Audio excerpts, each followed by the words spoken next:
Hi, everyone. My name is Ryan Eric Johnson, and I'm honored to be here with you to introduce the next panel, New Norse Creations. I've been asked to say something about my current research interests, so I'll begin there. I'm a PhD candidate at the University of Iceland and a sessional instructor at the University of Manitoba.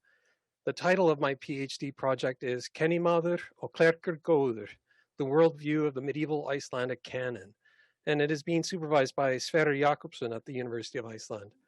It is about a medieval man in Iceland called a Kanukki, but he has also been called brother, monk, priest, prior, abbot, ráðsmaður, officialis, coadjutor, and bishop. He may have received his main religious title, Canonicus Regularis, or Kanukki, in a cloistered environment with his fellow Augustinian canons at their Kanukusetur, or canon house, often referred to these days simply as a cloister or monastery. But the door there was not shut and locked. Wherever he was needed, his order called him to act for the sake of his community, his cathedral, and society in general. I'm beginning to think of him as the universal soldier for Christ in the 13th to 16th century Iceland. He was also a scribe, editor, and textual consultant who put his efforts toward temporal and church law, as well as theology, spiritual edification, and world historical knowledge. My PhD project aims to unveil this type of religious in medieval Iceland and the relationship he had to his brothers in the secular church and the larger political body of the medieval kingdom of Iceland. I'm using the Latin translations they created, edited, and bound into what we have today as a cultural artifact from the Augustinian canon house at Helgafell. All this in order to discover or perhaps merely take a glimpse at their worldview. I've also done some work with Caitlin Parsons on the Fragile Heritage Project, a project devoted to collecting digital images of Icelandic manuscripts in private and public holdings throughout North America. We are working on a public database of those holdings to which we have permission. I created the website for Dustin Gerhardt's project as well, Vinland to Valinor, and we'll be putting the final touches on a design for a public database about veterans of Icelandic origin and descent as soon as time permits. Lots to do. Caitlin and I put together a database of the casualties of World War I with support from Professor Joseph Martin at the University of Toronto and the Lugberg Heimskringla newspaper. I'm very happy to introduce this panel's speakers. I'll introduce each speaker in turn. Our first speaker is Mackenzie Stewart. She is a third-year university student at the University of Winnipeg, working towards graduating with a double major in anthropology and history with honors in history. Currently, she's taking classes at both the University of Manitoba and the University of Winnipeg. Previously, she has written a paper about the true image of Vikings, of which a forthcoming publication is expected, from what I understand. She has also worked as a research assistant for Andrew McGilvery at the University of Winnipeg. Her current projects include a model of a Viking burial, as well as a model of a blood eagle, a grotesque Viking age form of execution where the ribs are severed and the spine and the lungs are pulled out through the victim's back.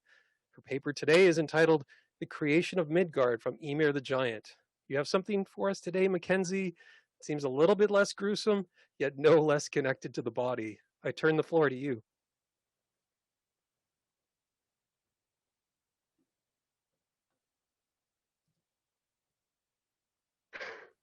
Sorry, my computer's deciding to be glitchy today. So yeah, it's a little less gruesome than how it normally would be. So I'll just pull up my slides here and I will share them. Let's go full screen, please. Okay.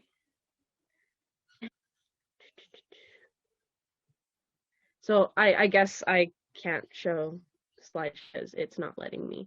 But so basically, I was in Old Norse mythology last term with Dustin, and we had a creative assignment that we could pick whatever we wanted to do.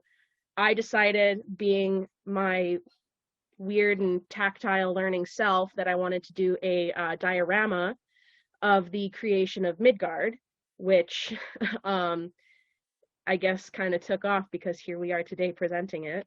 Did not expect that to happen. So I won't really go into full depths about what I've written here on the slides. I've given them to Dustin and he'll link them for everyone. So basically the beginning, goes on to explaining this cow that ends up licking a man out of ice.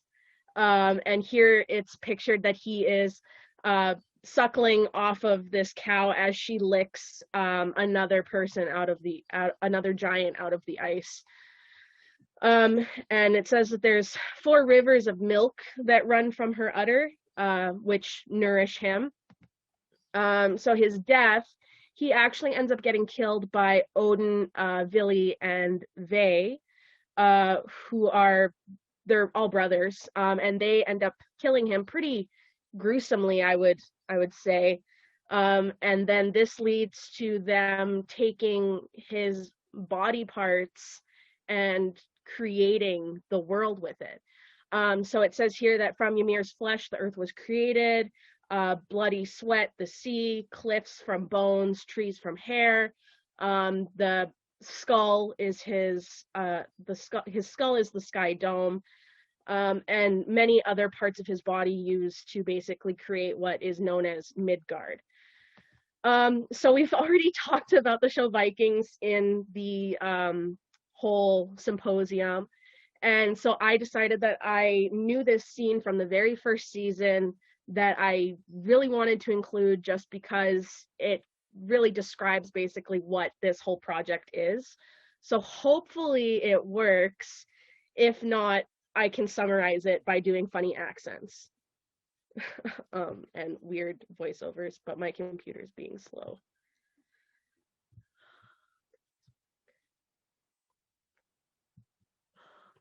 I provided the link for the PDF you can look at as well for the slides. I don't know, maybe that'll help.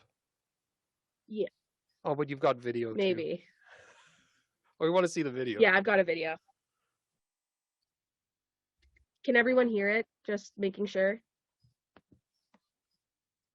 I haven't heard anything yet. There's a checkbox you have to check when you're sharing. Oh no. Look at me being completely on share sound. There we go. No worries. Okay.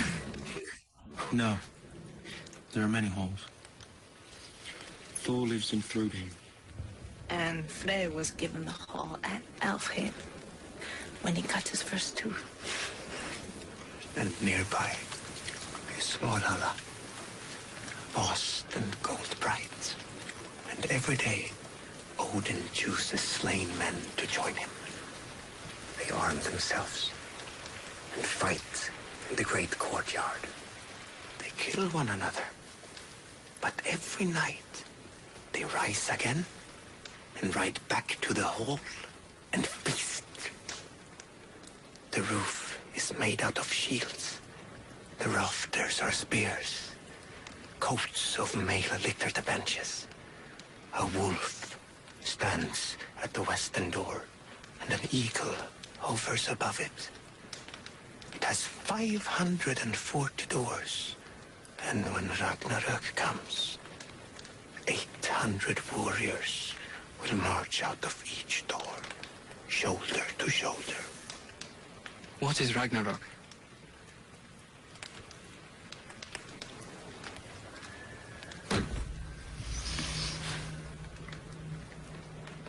Well, then, how was the earth created?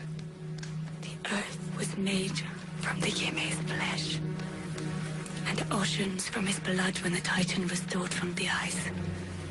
The gods, they made hills out of his bones, and trees from his hairs. The sky dome is his skull. And out of his brain, they shaped the whirling dark clouds.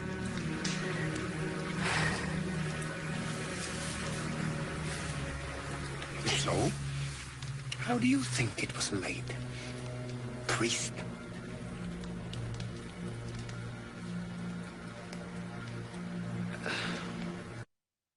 So, basically, to go off of what is being said in this short little clip, they're just basically talking. The man who they refer to as priest his name's Athelstan. He was stolen off of Linda's farm in the raid. And so they were talking. He obviously asked the unspeakable question of, well, what is Ragnarok? Nobody wants to talk about it because you talk about it, it comes.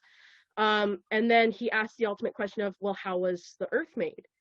And Helga, the woman that was speaking, goes into a nice little description, short description of how it was made. And so I took that, I watched the show religiously. I took that, I used it as a catapult for this project, which, going to the next slide, and hopefully my computer stops being slow and laggy.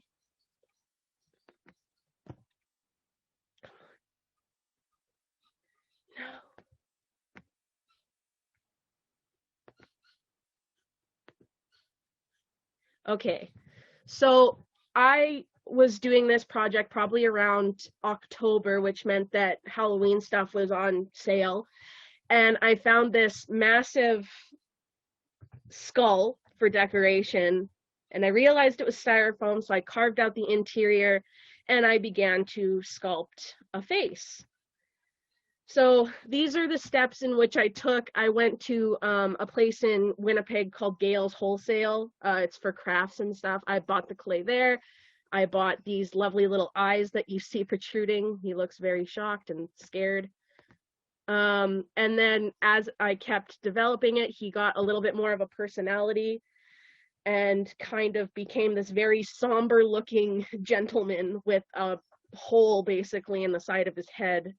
That was really the only way that I could portray fully what I wanted to happen with him.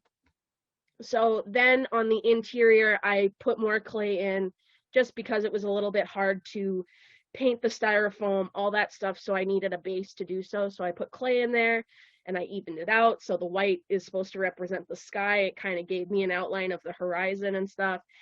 And then I began painting him blue. I do not know why. It was just what I thought would look best. I was like, oh, he's dead. He's decaying. Blue. Ta-da. And so as I started painting him blue, I was like, well, I can't just leave him looking as white as he's looking right now. And I added darker blue in the nose area. And as you can see on his nose here in the last picture, the clay has started to crack because it was dry. And it kind of gave like this really like weird texture, but it looked really, really good. I painted the interior of the sky color, which is regular. And then I got onto the fun parts of he was fully painted now, eyes darkened, details added. And then I began to put a beard on him and a mustache and all of the lovely things.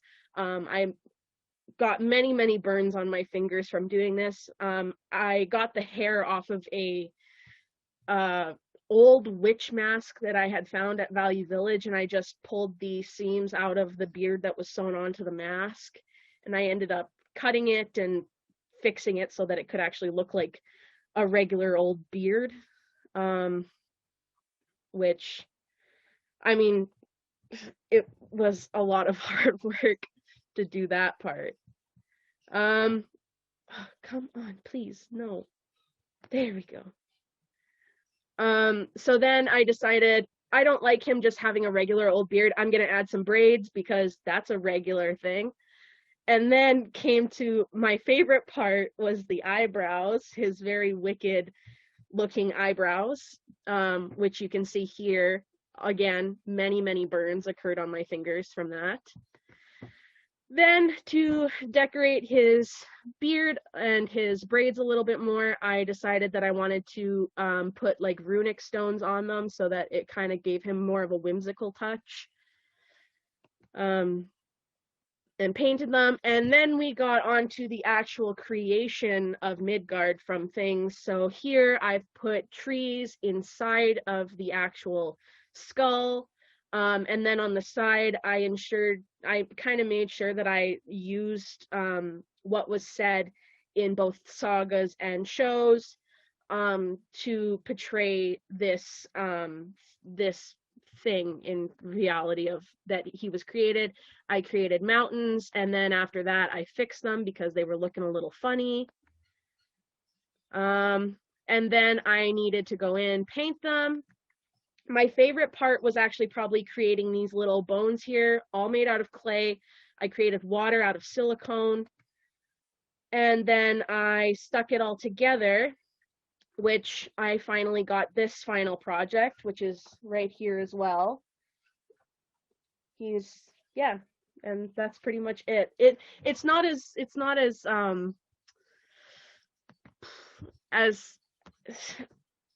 I guess the way to say it is as scholarly as everybody else's presentations. Mine was more of I did something from a saga because I wanted to, and it came out as a diorama.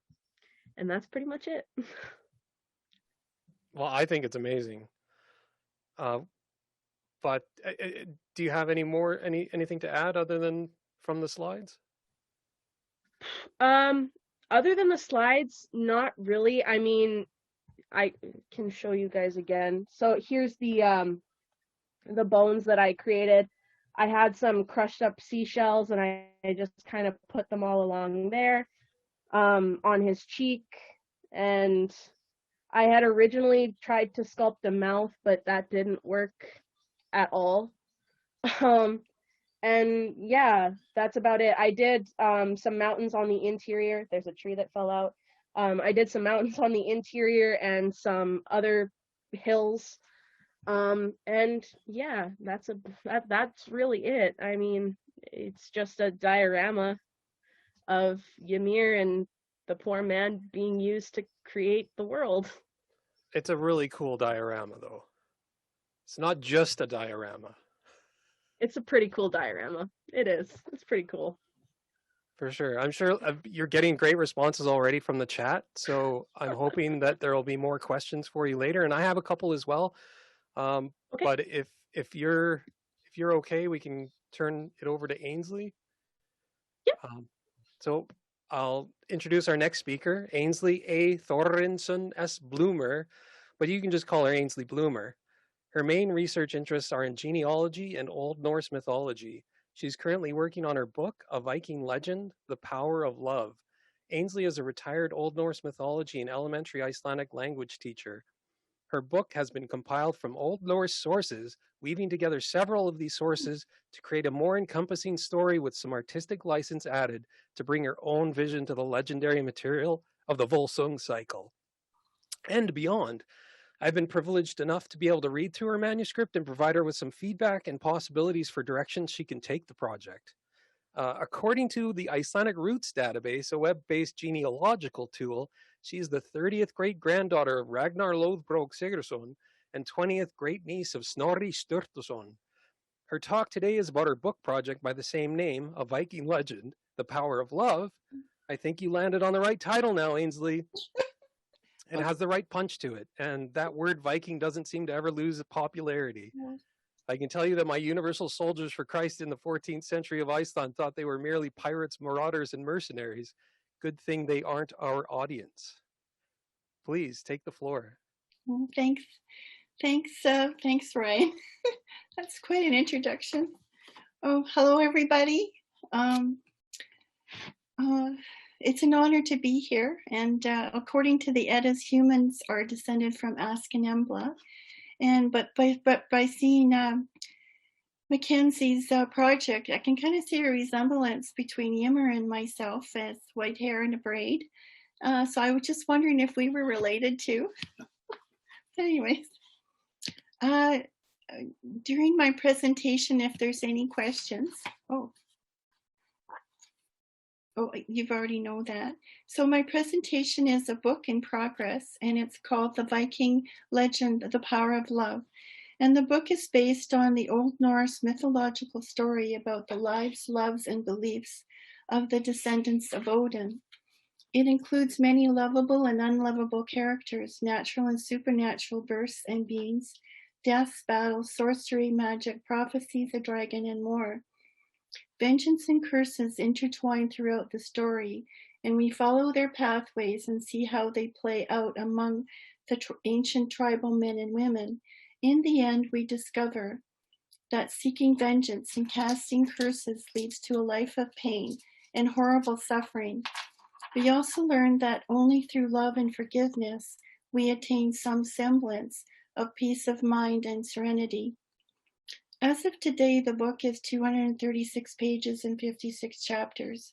It is including an acknowledgement and dedication page, reasons for writing the book page, a table of contents, an introduction, chapters 1 through 56, a genealogical chart and appendix that includes information about family names, how to pronounce the Old Norse-Icelandic vowels and syllables, and a brief description of the Icelandic grammatical rules. The book also contains an annotated index giving an explanation of the Old Norse-Icelandic mythological words, including the Old Norse-Icelandic word in brackets. For example, Odin is Odin.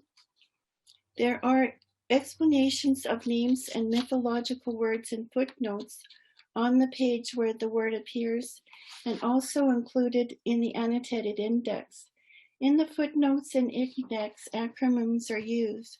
Poetic Edda is PE, Saga of the Volsungs is SOV, and Old Norse mythology is ONM. And lastly, the book contains the list of sources. The examples shown give you a basic idea of the book. The manuscript is a compilation of fragments of the story found in a number of different Old Norse sources. As you may be aware, these fragments may have been due to different scribes writing at different times, or changes in the oral stories throughout the ages. The story has information from the Edda, the Prose Edda, the Poetic Edda, the Saga of the Volsungs, the Tale and Saga of Ragnar Lothbrok, the Fostering of Icelandic, the Lay of Kraka, and other sources, and my imagination. Although my imagination is woven in throughout the text, all the mythological personalities and events are faithful to the original story. To briefly explain, let us look at the book, The Saga of the Volsungs. Imagine this book as the foundation of the story. The information from this book, from the above sources, and my imagination are woven in a Viking legend, The Power of Love. One may ask, what is the original text? What is from the original text? What are the additions and what are your imaginings? I have not given a page-by-page account of the additions, but here are some examples. In the Saga of the Volsungs, on the first page, a man named Sigurd goes from being an outcast to being a king. How does he accomplish this? And the book gives us more account of his journey. Another example is also, there is nothing is written about some of the women, men, and children in the story. For example, in quotations, by his wife, Siggy had a son, end of quotations, page 35. That is all that is written about Siggy's wife, and there's nothing found about her in any of the available sources. This is where an imaginary addition has come in, as her character is developed a little bit more. An example from the book. Siggy met a beautiful young woman named Sigurd, and they fell in love with one another, and we have a footnote. They decided that they wished to marry, and Siggy had a formal visit with her father Bjorn. Here we have a little bit more information about Siggy's wife with a footnote. Sigurd is actually one of my grandmother's names and a second name given to one of my nieces. I felt the name would fit here, as it is loosely translated as Siggy's Rose. And you can also see that there is a footnote behind the Sigurd explaining the meaning of her name. We have Sigurd and an English version and then the Icelandic version, Sigurd. I think it's on a different, okay.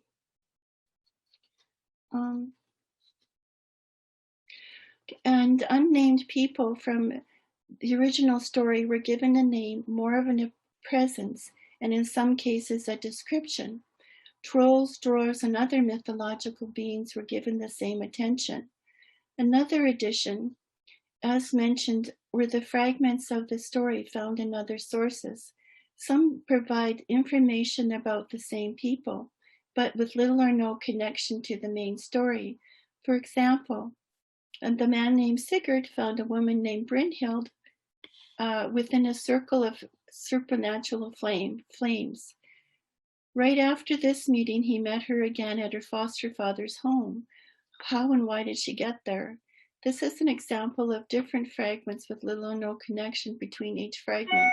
Then later, Brynhild is within the same circle of flames. How did she get there, and why did she go back there? In a Viking legend, the power of love has woven these segments together in a way that makes sense and helps the story flow.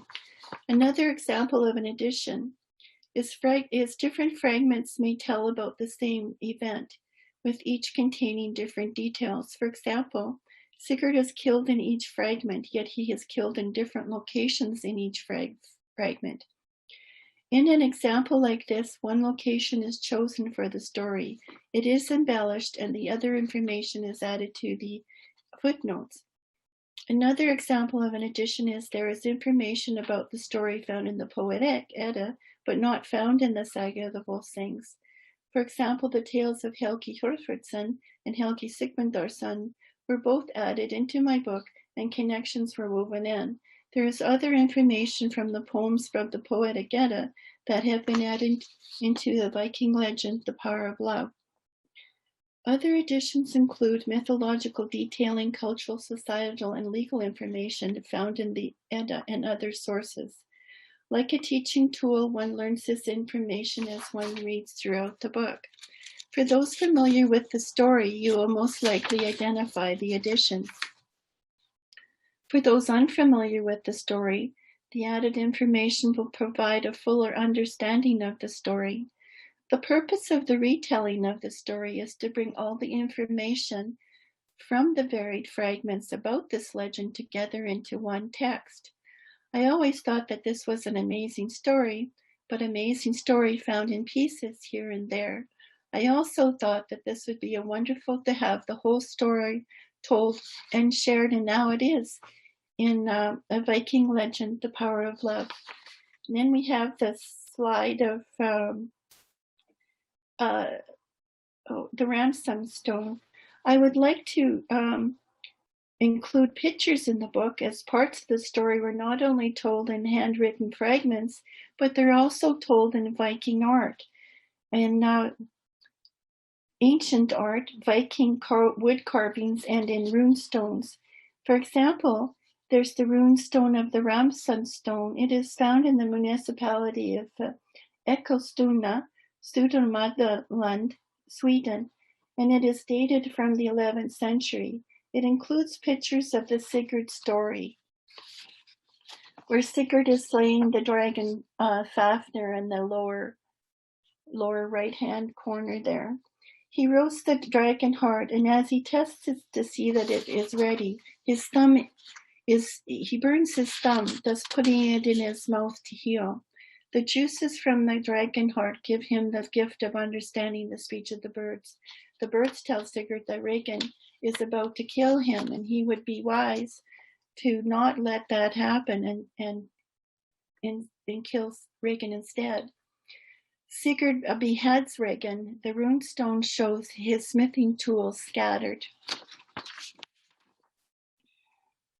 And there is a picture of Granny, the horse of Sigurd, who is carrying the chests of the dragon treasures. Another picture I'd like to include is the portal door of Sigurd carvings, which was on the Hlistad stave church in Norway, also dated in the 1100s. It is now in the Museum of Culture History in Oslo, Norway. The museum has given me permission to use their photos for the book.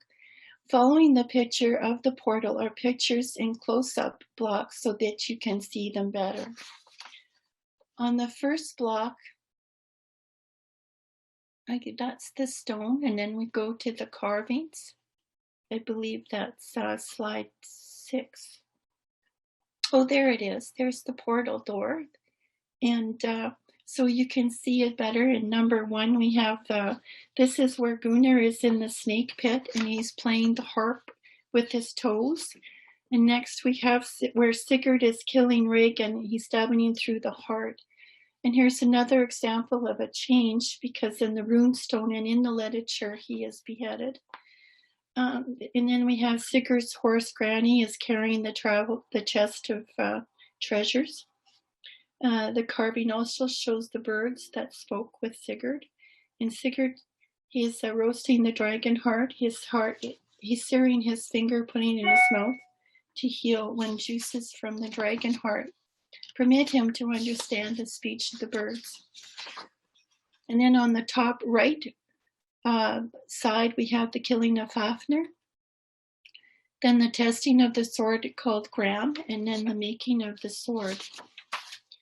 I leave you with the proposed pictures of our Viking legend, The Power of Love. The book is still in the works, and I have hoped that someone or some entity would find it worthy of publishing. But this concludes my presentation. But I'd like to thank the other presenters. It's wonderful to see your work and share a little bit of my work with you. I'd like to thank Mackenzie Stewart, Ryan Johnson, PJ Buchan, Dustin Gearhart, my family and friends, for your acknowledgement and support of my project. Also to the audience for coming. My special thank you to Dustin for all his work for putting this symposium together for all of us. And then if anyone has any questions, to go to this chat screen. Thank you. Thank you, Ainsley. We have lots of time for questions. Does anybody have a question for Mackenzie to start? Hello. Hi. Hi, Mackenzie. Are you aware of any other medieval projects similar to yours, not just iconography, but actual constructions of the birth of the world from the Middle Ages? Not that I know of. I could, like, when I was trying to figure out, like, find things to kind of give me, like, not advice, but like inspiration of what I would do, I could only find like drawings. I couldn't really find like sculptures or anything like that. So everything that I kind of took was from drawings that were made. A lot of them were made like early 19th century. Some of them were made early 20th century. But I couldn't really find any like structural things that would that were similar to what I had done. I mean, they could be out there. I just didn't find them.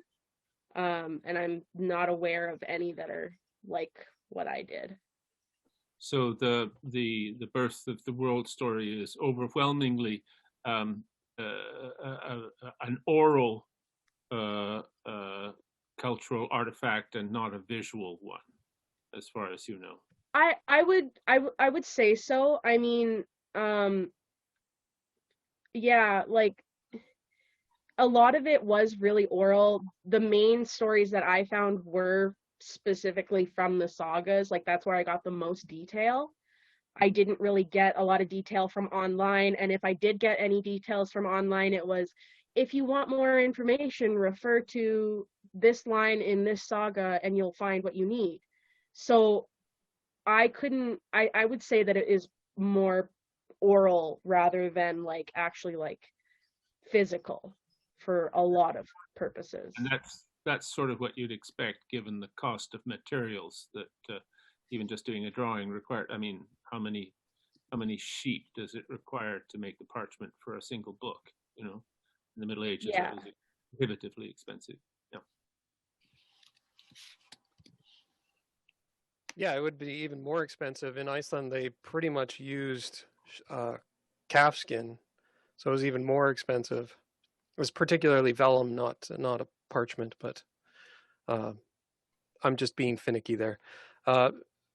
Mackenzie, I'm wondering, is the initial interest in this, did it come from the Vikings episode? Well, I mean, I guess so. Yes and no. I grew up listening to the sagas when I was little, My family is extremely Icelandic in heritage, and we're really, really proud of it. So my grandma and my grandpa kind of told me the sagas, and my mom told me the sagas.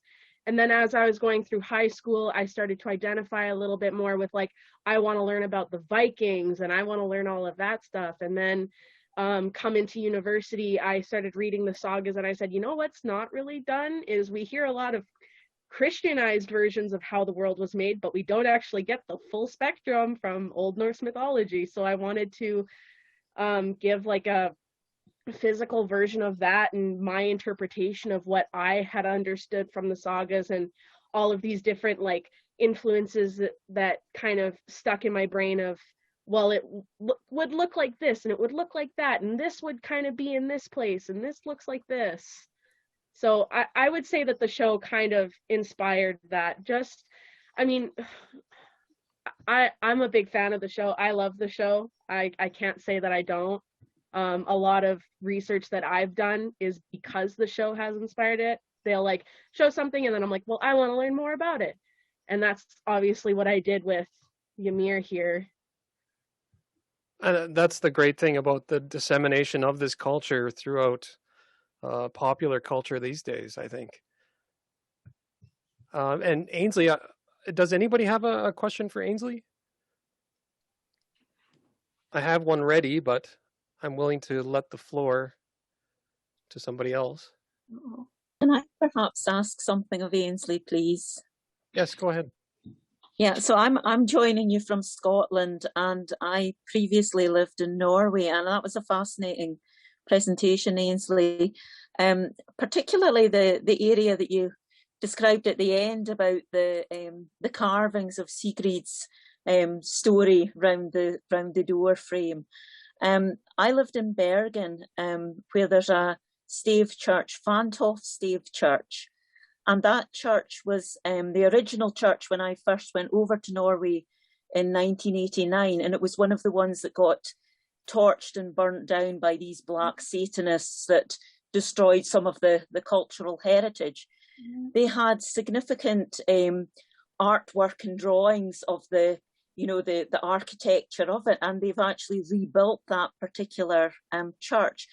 And what struck me of the images that you showed are they're actually the same images that have been recarved into the pulpit, into the pews. So it's quite a traditional stave church with a pulpit at the front, and then it's got the small pews, the wooden pews, but at the end of them, they're beautifully carved, and the carvings are, I would think, almost similar. I must go back and have a look at my photographs that I took when I was actually in the church. And I'm just actually wondering if those images, so, you're showing something that was probably from the Ur-Ness style of stave church, if they'd actually used the same images within the different churches, or whether they've actually captured something from, image and then recreated it in the rebuild of the new church. But I think those were from they had the actual originals. So I'm just wondering, it might be something worth exploring, whether those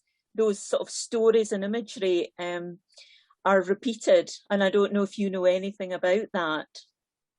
Oh, thanks. Thank you for your sharing. That's a beautiful story about the recreation of the church. I'm so sad to hear the church was burned down. That's awful. But it's wonderful that it's being recreated. And yes, I can see that it's possible that the carvings are possibly a recreation of the same. That's, I can see that possibility of that, but that would be a good to check into that. I haven't seen the carvings of the church that you're talking about, but that would be a good thing to research. Is that? It's certainly interesting how the church is actually, when you go inside it, it has that very, very strong feel of a Christian church with the pews and, very much like the type of traditional Scottish churches that we would maybe find in a small hamlet, in the back of Beyonds. But quite strange to have these very Norse mythological stories carved actually into a place that's, you know, where that blend of cultures is coming together. I mean, maybe what I can do is if you've got your email, maybe I can look my pictures. I certainly know that I saw in one of the Norwegian sites recently, they did a little guided tour of that particular church for those of us all in lockdown with COVID when we can't travel. So it would let you see the inside of the church, and you might be able to draw some parallels with the research that you're doing yourself. Well, that's absolutely fascinating. That's fascinating. You know, it's wonderful for you to sharing that. That would be wonderful.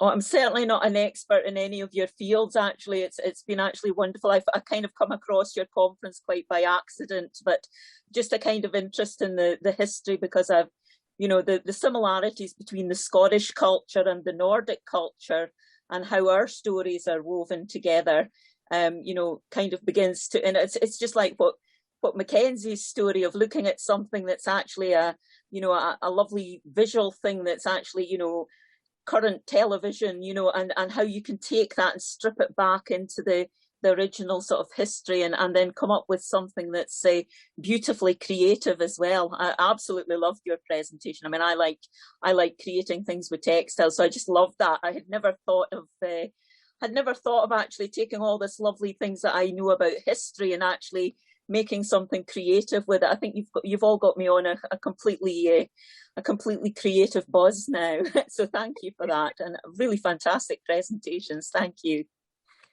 Oh, you're welcome. Thanks so much for sharing. That's amazing. You know, there was when Christianity did first come in, there was the blend of the Old Norse and the Christianity, and there's another stone too that I don't have it, but there is a cross on it, and it has the same story with Sigurd on it, and that's it. And so there is in some areas there is a combination of both Christian and Old Norse stories coming together, and it is really fascinating, you know. Well, I look forward to seeing your book coming out. Then there was the connection of Sigurd killing the dragon with, I think it was the angel fighting the devil. You know, there was that connection at one point of time. Thank you. Thank you. It seems like your audience is broader and broader, Ainsley. What kind of audience do you think you were trying to reach for originally? Oh, for me? Yeah. Well, anyone who isn't, I love the story of the whole story is, I think, amazing. And anyone who's ever interested in it, you know, from, you know, kids to old kids like this kid. And how did your interest begin, may I ask? Well, I guess when I was at the University of Manitoba and I first read the stories, I'm going like, oh my God, I've missed this all my life. Like, you know, I thought, oh, and then, you know, then for years there, I kind of put the stories away and I did other things. But that was the first part when I was at the U of M there in the studies there, studying the Norse literature and taking the Icelandic classes and the Norse literature. That's when it first I became inspired by it. And when did you start actually putting the manuscript together? Well, I think I started putting the manuscript together. I ended up doing the elementary Icelandic at the Scandinavian Center, and then I was teaching the Old Norse mythology at the Scandinavian Center, and I started just putting all my notes together. So I think that's when it started, was I just started putting all my notes together. And I know, and when you're reading the story from the Saga of the Volsung, there's so much more of the story in different sources. I mean, it's just like, wow, you know, there's in the Poetic Edda, there's both parts of the story in there. And then, you know, and then I have the list of sources there. There's other parts of the story that are not there. So I've added them all in, what I know of, into the story. And as you know, and thank you so much for your editing. It was absolutely wonderful.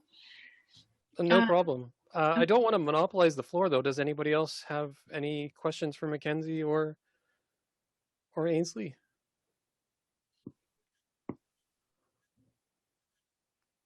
Please go ahead.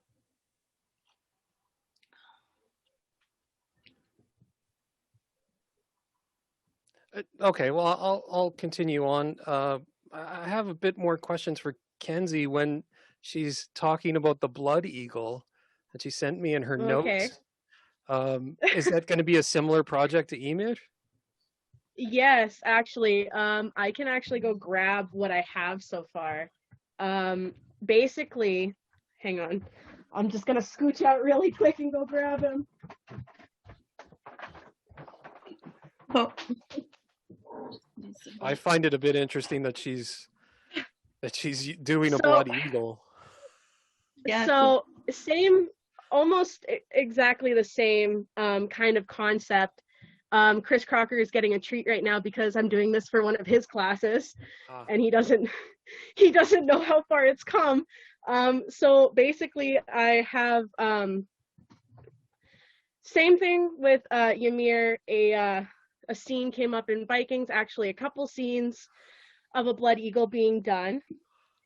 And I know that there's very limited resources on actually describing it. So I said, you know what I'm going to do? I'm going to pick that for one of my projects. So I decided that I wanted to do it. And of course, I needed a skeleton to work on.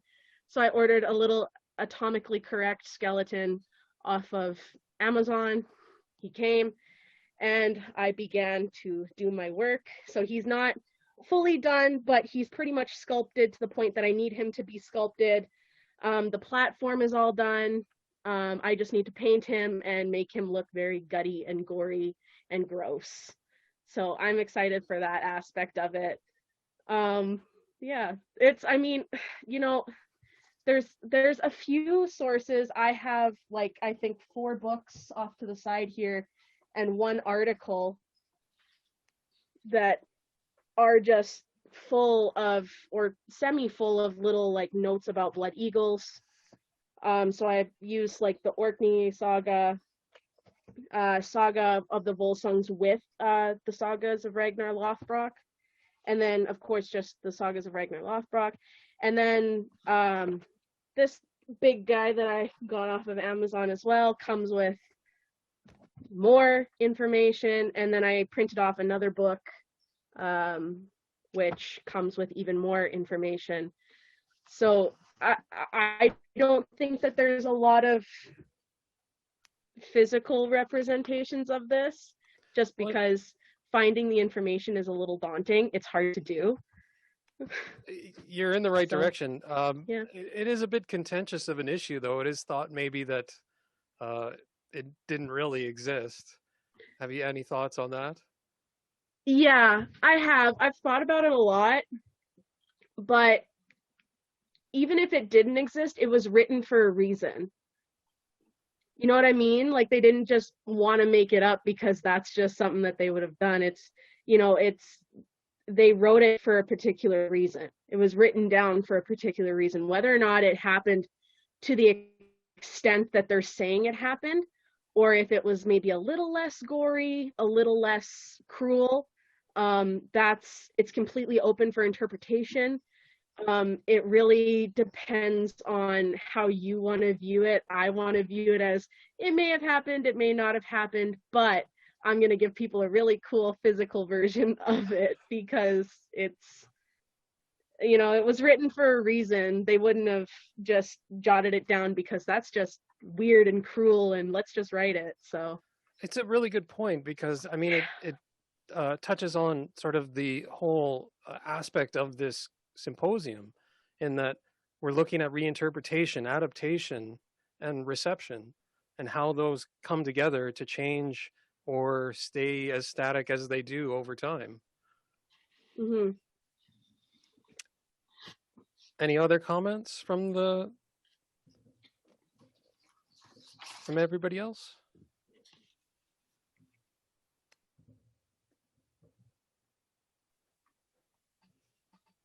Could I just make a comment to Mackenzie? I don't know if you've come across a poem by Seamus Heaney, Viking Dublin Trial Pieces. It's in his collection called North, and it describes, kind of imaginatively, the carving of a blood eagle. And it says, with a butcher's aplomb, they made you warm wings for your shoulders. Tells to be marvelously evocative of the horrors of, I take Ryan's point about it, being contentious about whether it actually happened or whether it's some kind of misreading, but it's a marvelous reimagining of it, isn't it? They made you warm wings for your shoulders. Yeah, I haven't heard of that, but thank you. I hadn't heard of that resource, but I'll definitely go find it now. It's a volume of poems. The volume of poems. Sorry, the volume of poems called North, and the particular poem it's from is called Viking Dublin: Trial Pieces, which is kind of double meaning as well. Okay. Trial pieces being like what you might do as a sort of practice for your dioramas, but also the kind of unpleasant associations of a trial and going through a trial. Yeah, that's actually really helpful because I still have to do my research paper on this that accompanies this project. I've collected a few sources, but any sources that are helpful and give me more of a background are greatly appreciated, because this isn't really something that a lot is written about. So I really appreciate that. That's actually very helpful. Thank you. Yeah, thank you, Heather. I was just thinking about Ainsley again, and how I think I have read the manuscript at least in a previous version, and I'd be very happy to read it again, and I'm sure I'll get a chance soon.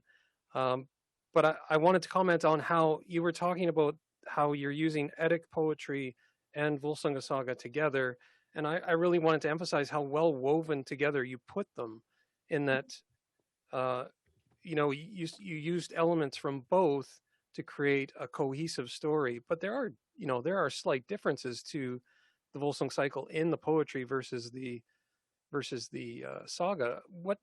In what ways did you use to figure out how to sort of keep that as a single story with using two sort of somewhat conflicting stories? Was there any sort of decision process that you can? It just seemed to come together for me. It just came together in my head. I don't know. So it's we're getting a glimpse at your reception of the stories. I find that very interesting. Thank you. I'm not sure what to say, but I thank you for that. It is woven. They are woven in, and I've been faithful to both sides, like the stories in the Edda and the stories in the Saga of the Volsungs, and faithful to the original story, but yet I've woven them together so that it makes sense and helps the story flow along. And I like how you use that you put romance in the title, and I think that's apt with your version of it, because you do have this way of adding elements that really bring out the romance between Sigurd and his consorts. Yeah. Well, there's that. Well, there's the love that goes throughout the text with the different characters, and that's sort of more embellished and brought out. And then, of course, is with the Sigurd story, which most people know, more so than a lot of the other descendants of Odin, starting from the beginning with Siggy and going on with, Rare and going through all the people. So there's that, the interwoven of, the violence and the vengeance, but there's also the love that is interwoven through. So that's what I've sort of tried to stay on that wave, and it goes right through the story. And the ending is different from the Eddas or the Saga. I have a different ending. Right, but don't spoil it. No. There's one other question I have for you, Mackenzie. I was thinking when you were talking about the cracks that you said formed on his face, and how you ended up using that as like an element that, I don't know, it made the face alive, in my opinion. Was it just because it started cracking, or was there a model for that? No, it just through layers and layers of clay, because like it took a lot of clay to do this. Don't let it fool you. A lot of clay. And I guess after layers and layers, and then like one layer being dry and then the other not really drying, it just started forming these like dips and cracks. Like the final product of his nose here, it's just cracked and just like almost crumbled. And I don't know, my mom, she was looking at it and she's like, it really does give him like this humanly touch, because like when you see certain people, like their faces they're not perfect. Nobody's face is perfect. There's blemishes, there's dips, there's bumps, there's scars. And she's like, it just kind of makes him look very like humanistic. And I said, well, that's kind of what I wanted. So the cracks were completely unintentional. I'm really happy that they actually happened. There's also cracks like around his eyes, his mouth. There was lots of cracks on his chin, because that was a pressure point apparently when I would put him down.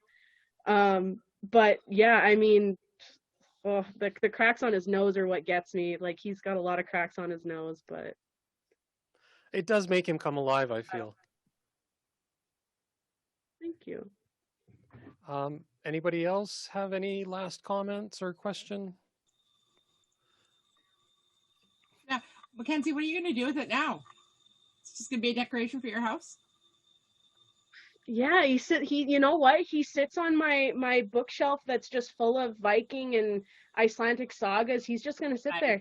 The Blood Eagle's going to go there. The one that I'm doing for like a Viking burial's going to go there. I'm building a repertoire of just stuff that I can throw onto that shelf, because that shelf's my pride and joy. You should make a website about it. I think actually a bunch of my friends would probably find it really interesting. Because my guy. Yeah, just because of the crossover of interest between arts and crafts and the Viking stuff. Yeah. Yeah. I mean, that like Ryan said something earlier that was interesting, of like how we can use we can use like our knowledge and our interpretations to make something new. Yeah. I would really suggest, if anybody wants to learn something about any sort of history, try and make something, a physical version of it. That's the best way to learn. Even if you're not a super tactile person, that's the way I learn. And I would highly suggest, like, if you're really wanting to like immerse yourself into a specific history, definitely go and make something to represent that, because it really adds like a personal value to what you're learning. And like, I could never throw him away. He is like my child. Touch is sort of a sense that's underrepresented, I feel, and it's really great to see that in your projects. Yeah, hard work. I guess I just have one final question, because you brought up the Viking burial. Can you tell us a little bit about that project? Yeah, so I can't go grab that one because it's like a full big thing. But basically I was, again, inspired by the show Vikings. Let's just get that out there.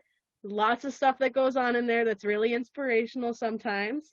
And something that really hit me is one of the characters, her name was Helga. She ended up dying. She got murdered, essentially, by a child. And her husband, Floki, who's also pictured in the show quite frequently, is burying her and putting all these grave goods in with her. I've done a lot of research and looking at grave goods for Viking burials, and it's always something that really interests me. A lot of the resources that I found are purely male. And so my interpretation is now a female.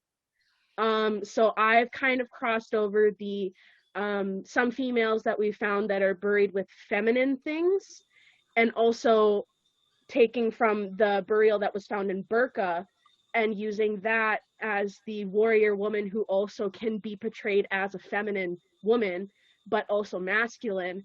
So I've kind of combined those two factors into this one burial. I'll have to send everybody pictures once it's pretty much done. I'm just making the weapons out of sandstone now.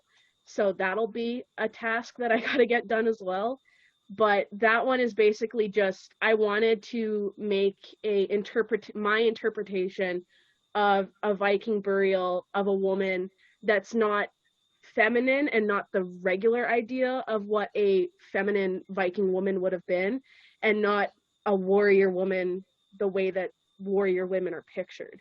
I kind of wanted to do like a crossover of feminine and masculine and make her just one big, she can fight and she can cook, that's it. Excellent.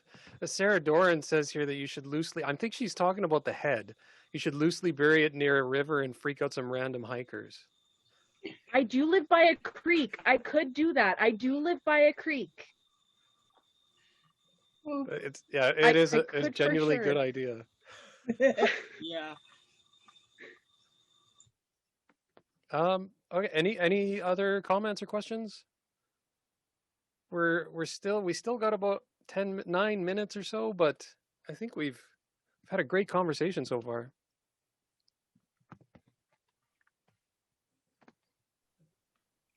Yeah, I think Can we can I pitch in again? Yeah, Just go ahead, with please. Mackenzie's latest project about your Viking burial. You've got me going here. So when I was in Oslo, you'll know about the Oseberg ship. I mean, it's probably the most famous one. What's always fascinated me about that, and I mean, there's all the chariots and the beautiful dragon heads and everything. The most exciting thing, I think, in the archaeology of this one is a tiny piece of textiles. And it's actually, which they believe had come from England and been stolen and taken over to Norway and buried with her as some valuable piece. And that's something that's been in the ground for hundreds of years. That might be something, again, that ties in with your story with women, you know, the piece of really rich textiles, and some of the imagery relates to, you know, what Ainsley was showing with her runic stones, with the horses and the chariots and the Viking warriors. So the actual textiles was actually representative of the Viking raids. So if you're not familiar with that little piece of, it's tiny little, and it's in a little glass box in the museum. And there's lots of reference to it, but it's, you know, it is actually worth, again, it's maybe something else that spins into your wonderful creations that you're doing with your artistic pieces. Yeah, like my degree that I'm getting a bachelor's in is anthropology and history, but I'm more so focused on archaeology. I could care less about linguistics. I could care less about forensics. I'm more so interested in what were you buried with when you died and why. That's my thing. I've always found that really interesting. And so when I look at all of these archaeological finds for Vikings and how they're interpreted by other people, and then I go and look even more and how those are interpreted and all of this stuff, and come back to it, it can be a simple item like a comb that's just interpreted completely like, oh, well, this must have been belonging to a highborn woman, when in reality it could have belonged to just anybody. It could have just belonged to this poor lady who just saved up the money to get it, and she got it and they buried her with it. But well, I guess sometimes you need I think context. that like textiles and all of those, yeah, like the textiles provide a context to the body, and the body provides a context to the textiles and the items.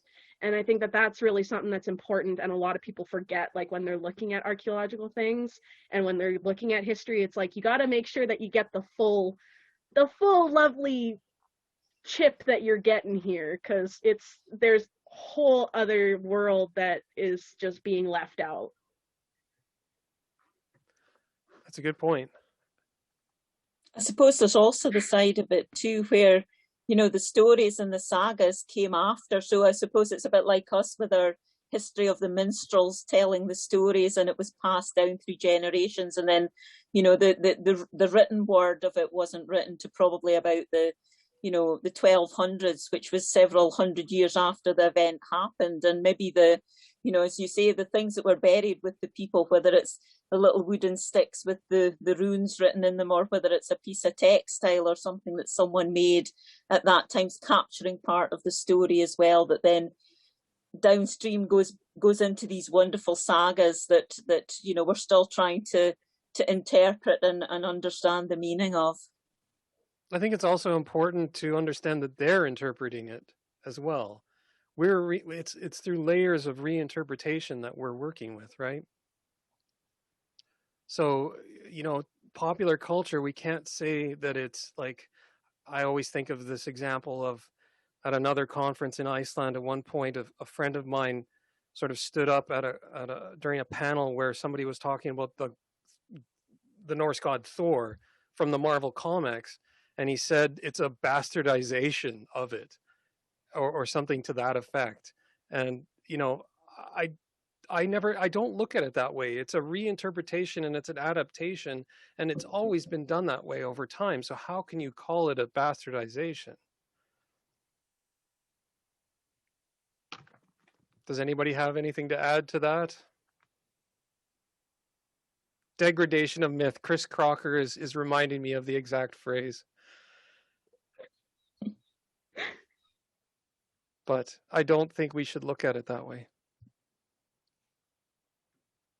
No, it wasn't Chris that said it. Yeah. And I'll leave it anonymous at that too. We just have a couple more minutes if anybody has one last comment. I guess if we have a couple more minutes, I can run and go grab the doll and at least show you how I've decorated her. Right. Was that your mother? That's something that was yeah, that's messaging my mom. for you to do that? Okay. Yeah. Give it a shot. We have a couple minutes. Yeah, that's my mom. Okay, I'll be quick, like a rabbit.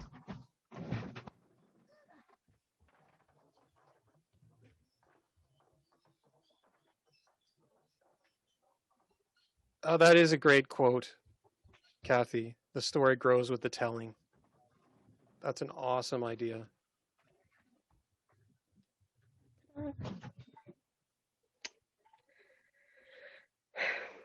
So this is the doll for the burial.